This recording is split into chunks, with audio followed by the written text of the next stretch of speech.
good people, jumpa lagi dengan saya Liliana atau biasa dipanggil dengan Mami Debbie.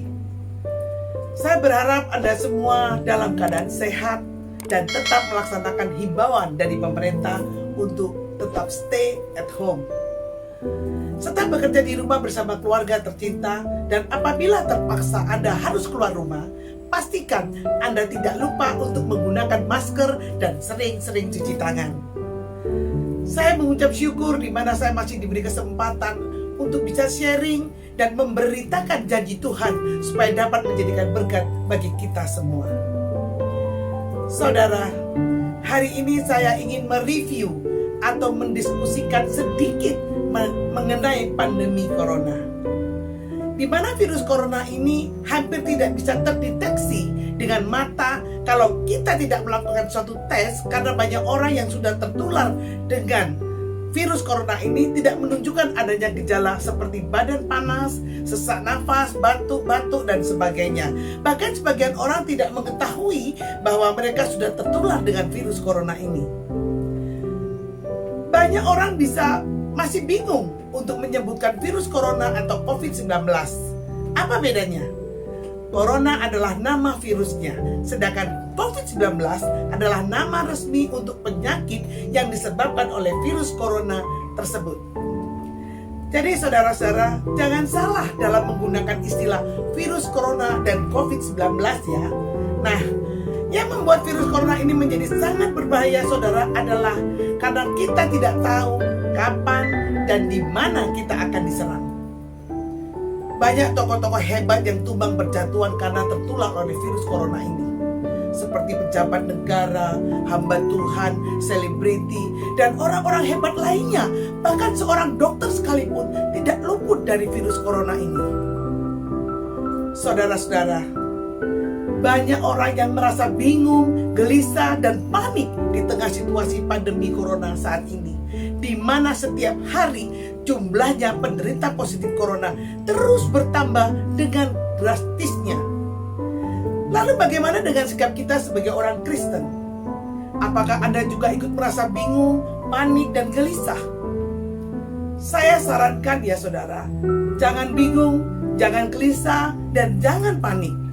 Karena di dalam Alkitab, Tuhan telah memberikan jaminan kepada kita berupa janjinya kepada umatnya.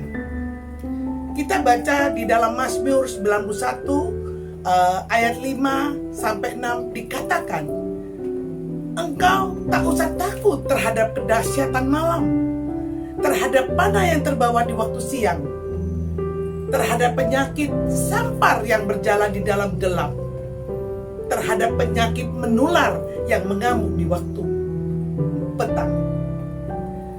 Saudara-saudara, mengikut Yesus itu menggunakan iman. Nah, iman itu percaya sebelum melihat.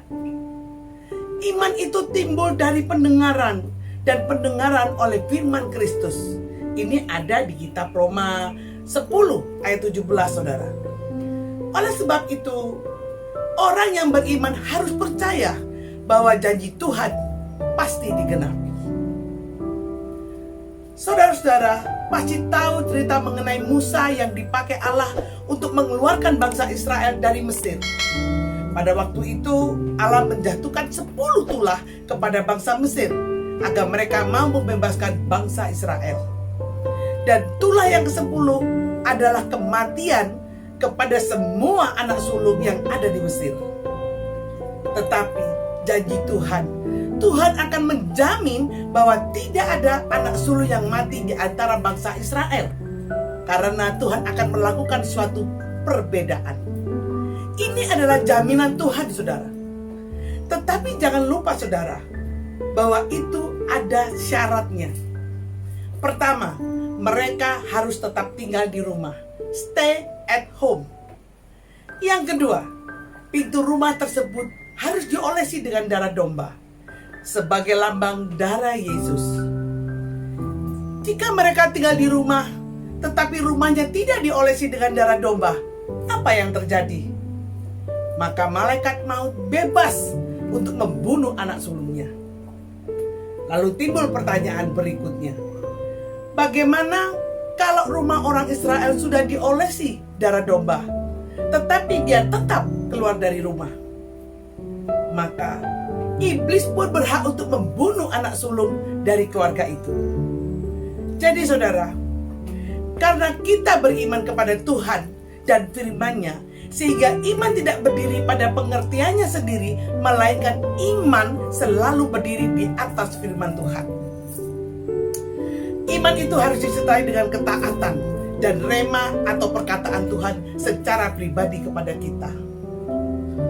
Saudara-saudara yang terkasih dalam Tuhan Yesus, seringkali manusia itu bukan karena tidak punya iman, tetapi karena manusia itu sering melakukan keteledoran, atau kita kurang memahami secara detail apa yang menjadi perintah Tuhan. Bahaya dari virus corona ini adalah virus ini akan sangat cepat menyebar di mana ada kerumunan manusia. Lalu bagaimana dengan kondisi saat ini? Pemerintah sudah melarang semua kegiatan yang dapat menimbulkan kerumunan orang dalam jumlah besar, termasuk salah satunya adalah melarang gereja kegiatan ibadah di gedung. Bagaimana dengan kehidupan kita sebagai orang yang percaya kepada Tuhan? Dikatakan di dalam Roma 13 ayat 1 bahwa tiap-tiap orang harus takluk kepada pemerintah yang di atasnya, sebab tidak ada pemerintah yang tidak berasal dari Allah, dan pemerintah-pemerintah yang ada ditetapkan oleh Allah. Jadi dikatakan di Alkitab bahwa pemerintah ditetapkan oleh Allah, artinya kita harus mengikuti aturan dari pemerintah, karena itu adalah aturan yang datang dari Allah. Pemerintah menghimbau semua masyarakat untuk stay at home. Dan apabila kita membaca di Yesaya 26 ayat 20, Tuhan berkata, "Marilah bangsaku, masuklah ke kamarmu, tutuplah pintu sesudah engkau masuk. Bersembunyilah barang sesaat lamanya, sampai amarah itu berlalu." Saudara-saudaraku yang terkasih dalam Tuhan Yesus, seperti yang sudah saya sampaikan sebelumnya, bahwa iman harus disertai dengan ketaatan dan rema. Sebenarnya kita tidak akan tertular oleh virus corona apabila kita tidak melanggar aturan dari pemerintah yang mana sudah ditetapkan oleh Allah dan dinyatakan di dalam Mazmur 91 ayat 5 sampai 6 dan di Yesaya 26 sampai 20. Juga di kitab Roma 13 ayat 1. Inilah janji Tuhan kepada kita, semua di tengah pandemi corona yang melanda dunia. Sayangi keluargamu, kita dengan tetap stay at home dan work from home.